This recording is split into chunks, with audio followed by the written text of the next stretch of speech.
3장 12절에서 17절입니다. 구약성경 364페이지입니다. 시작. 이스라엘 자손이 또 여호와의 목전에 악을 행하니라. 이스라엘 자손이 여호와의 목전에 악을 행함으로 여호와께서 모압 왕 에글론을 강성하게 하사 그들을 대적하게 하심에 에글론이 암몬과 아말렉 자손들을 모아 가지고 와서 이스라엘에 쳐서 종려나무 성읍을 점령한지라. 이에 이스라엘 자손이 모압 왕 에글론을 18해 동안 섬기니라. 이스라엘 자손이 여호와께 부르짖으매 여호와께서 그들을 위하여 한 구원자를 세우셨으니 그는 곧 베냐민 사람 게라의 아들 왼손잡이 에훗이라. 이스라엘 자손이 그를 통하여 모압 왕 에글론에게 공물을 바칠 때에 에훗이 길이가 한 규빗 되는 좌우의 날선 칼을 만들어 그의 오른쪽 허벅지 옷 속에 차고 공물을 모압 왕 에글론에게 바쳤는데 에글론은 매우 비둔한 자였더라. 아멘. 오늘 예배하신 은혜가 우리 성도님들께 함께 하시기를 예수님 이름으로 축복합니다. 아멘. 자, 우리 지금 사사기 보고 있는데 사사기를 읽어가면서 계속 깨닫게 되는 것들이 있습니다. 패턴이 있습니다. 사사기에는 반복되는 패턴이 있습니다. 그것은 뭐냐? 이스라엘 백성들이 우상 숭배함으로 하나님 앞에 죄를 짓습니다. 그럼 하나님 가만 내버려 두지 않으시죠. 하나님께서 이방 나라들을 통해서 심판하십니다. 그러면 그것이 너무 고통스러워서 부르짖습니다. 그러면 또 하나님께서 그 부르짖음을 들으십니다. 그래서 사사를 세우시고 사사를 통해 구원하시면 또 얼마 동안의 평화가 이어집니다. 그런데 그게 오래가지 않습니다. 또 영적으로 나태해지고 똑같은 죄를 짓습니다. 이것이 계속 반복됩니다. 사사기 읽어가는 동안 우리는 계속 그 내용을 보게 될 것입니다. 자, 우리 지난 시간에 진정한 회개는 완전한 돌이킴이라고 말씀드렸습니다. 이스라엘 백성들은 하나님 앞에서 진정한 회개가 아니라 잠깐의 회개만 할 뿐이었습니다. 그러한 영적 실패의 패턴이 반복되고 있었던 거죠. 12절을 제가 다시 읽겠습니다. 이스라엘 자손이 또 여호와의 목전에 악을 행하니라. 자, 그 부분까지 봅니다. 또 여호와의 목전에 악을 행하니라. 자, 이 내용을 보면서 하나님이 얼마나 답답해하고 계시는지가 느껴지십니까? 이 말씀 속엔 그런 뉘앙스가 이미 들어있는 겁니다. 자, 그들이 그러니까 이방 민족으로부터 괴로움 당하는 이유는 이방 민족이 강해서가 아닙니다. 정말 문제의 근원은 눈에 보이는 적이 아닙니다. 문제의 근원은 하나님 앞에서 이스라엘 백성들의 죄입니다. 여러분, 우리가 문제를 만나면 그 문제를 놓고 해결을 위해서만 기도합니다. 그러나 보이는 문제가 다가 아님을 우리가 안다면 보다 더 근본적인 해결책을 가지고 있어야 합니다. 문제가 앞에 있을 때요, 그 문제를 더 빨리 그리고 더 근본적으로 해결할 수 있는 방법이 무엇일까? 있습니다. 두 가지가 있습니다. 이 두 가지를 여러분은 꼭 한번 해보실 수 있기를 바랍니다. 문제 앞에서 첫째는 이 문제를 통해 하나님께서 나에게 말씀하시고자 하는 메시지가 무엇일까에 집중하시기 바랍니다. 그러면 그것을 깨닫길 원하셔서 문제를 나에게 허락하실 가능성이 아주 많기 때문에 그렇습니다. 그것을 빨리 깨달으면 그 문제는 의외로 쉽게 해결되는 것을 경험하게 되실 겁니다. 그래서 문제 앞에서 먼저는 회개하는 겁니다. 하나님, 내가 혹시나 나도 모르게 하나님 앞에 짓는 죄가 있지 않는가? 그 죄를 회개하고 내 마음을 다 비우고 하나님의 메시지가 무엇인가에 집중하는 것입니다. 두 번째는 보이는 문제 자체에만 반응하는 것이 아니라 그 상황을 주관하시는 보이지 않는 하나님께 내가 어떻게 반응하는가가 훨씬 더 중요한 겁니다. 자, 보이는 문제는 보이지 않는 것으로 해결하는 것입니다. 무슨 말이냐? 그 문제를 해결하실 하나님을 온전히 믿고 하나님을 향한 믿음과 기도로 해결하는 것입니다. 믿습니까? 자, 이스라엘 백성들이 출애굽하고 나서 제일 처음 제대로 된 전쟁을 한번 치릅니다. 그 전쟁이 아말렉과의 전쟁입니다. 광야에서요. 그때 실제로 전쟁에 나가 싸운 사람은 여호수아입니다. 여호수아가 이스라엘 백성 용사들을 데리고 가서 싸우죠. 그런데 여러분, 그 전쟁의 승패를 가르는 진짜 전쟁은 따로 있었습니다. 그것은 모세의 기도의 전쟁이었습니다. 모세가 산 꼭대기에 올라갑니다. 그러고 나서 손을 들고 기도하면 전쟁에서 이겼고, 피곤해서 손을 내리면 전쟁에서 졌습니다. 그래서 옆에서 누가 도와주죠? 아론과 훌이 한 손씩 잡고 손을 들어 기도할 수 있게끔 도와주지 않습니까? 끝까지 손을 들고 기도했을 때 그 전쟁에서 이깁니다. 보이지 않는 전쟁이 있는 겁니다. 여러분, 특별히 우리 크리스천에겐 더더욱 그렇습니다. 보이는 것이 다가 아닙니다. 우리에게는 보이지 않는 영적 전쟁이 있다는 말입니다. 그 전쟁에서 승리할 수 있기를 바랍니다. 모세가 산꼭대기에 올라갈 때 가지고 올라간 것이 있었습니다. 출애굽기 17장 9절에 이렇게 나옵니다.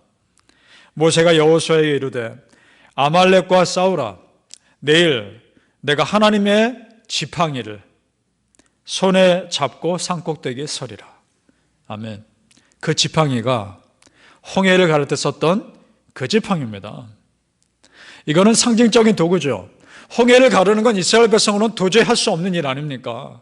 보이지 않는 하나님의 도우심이 없으면 도저히 불가능한 일입니다. 그런 도우심을 상징하는 물건입니다. 그 믿음으로 가서 싸우라.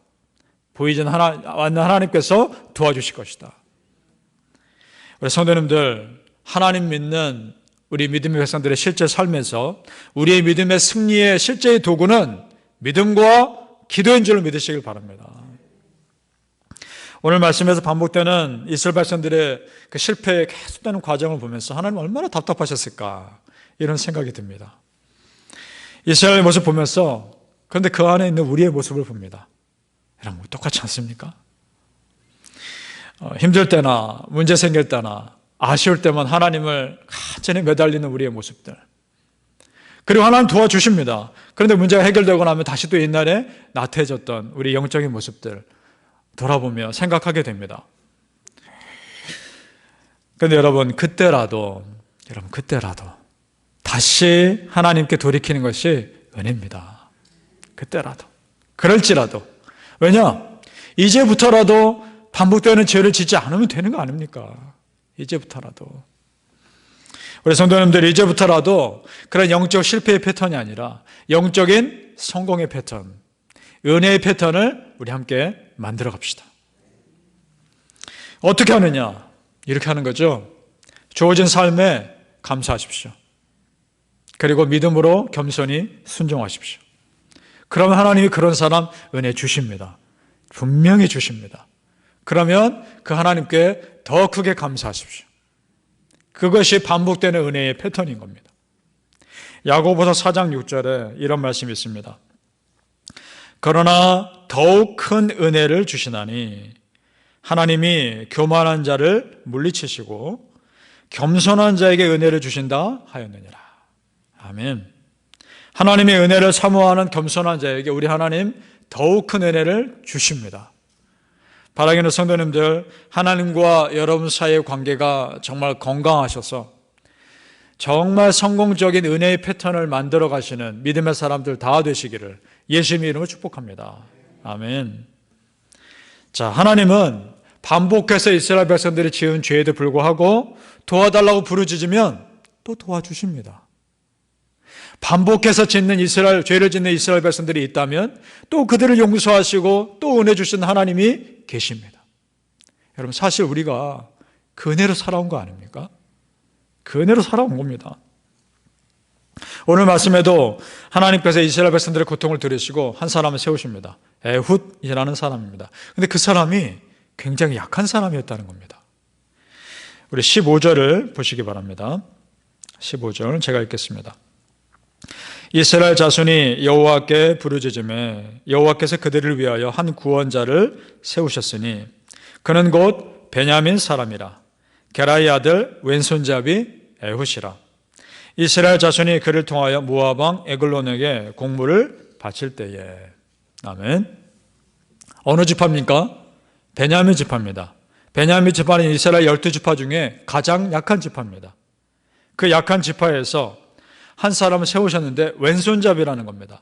여러분 이것이 단순히 왼손을 잘 쓰는 사람 정도가 아니라 오른손을 못 쓰는 사람이라는 뜻도 있습니다.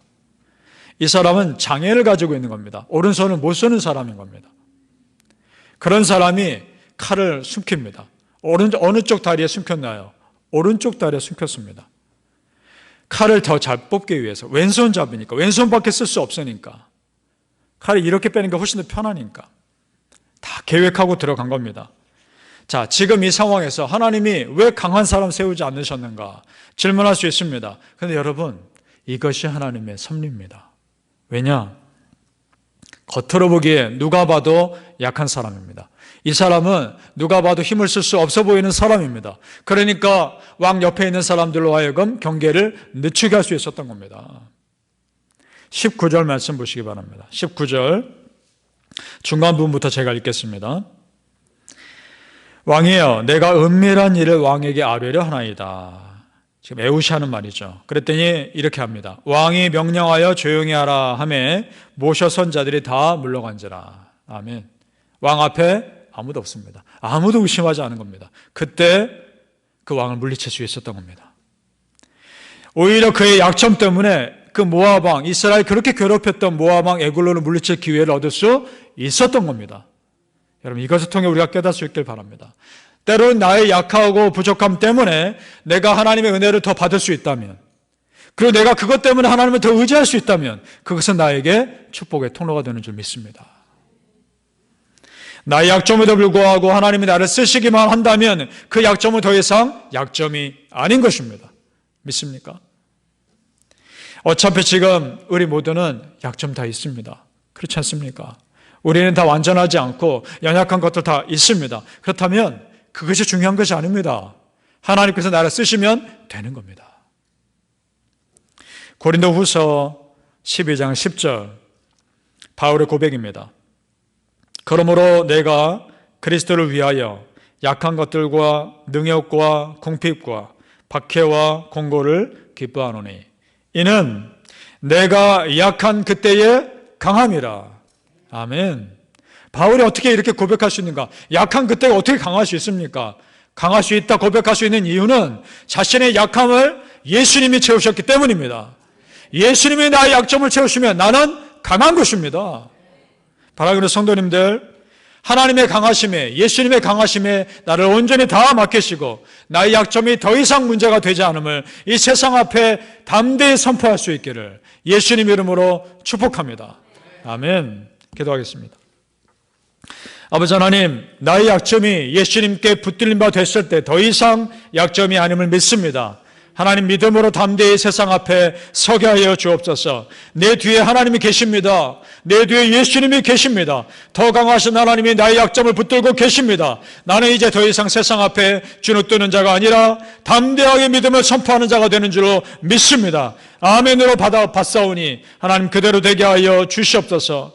나는 애국 같은 사람입니다. 하나님, 그러나 하나님 나를 들어 쓰셨을 때 세상이 감당하지 못할 믿음의 사람 되는 줄로 믿습니다. 그런 은혜가 우리 성도님들 모두에게 있게 하여 주시옵소서. 감사하며 예수님 이름으로 기도합니다. 아멘.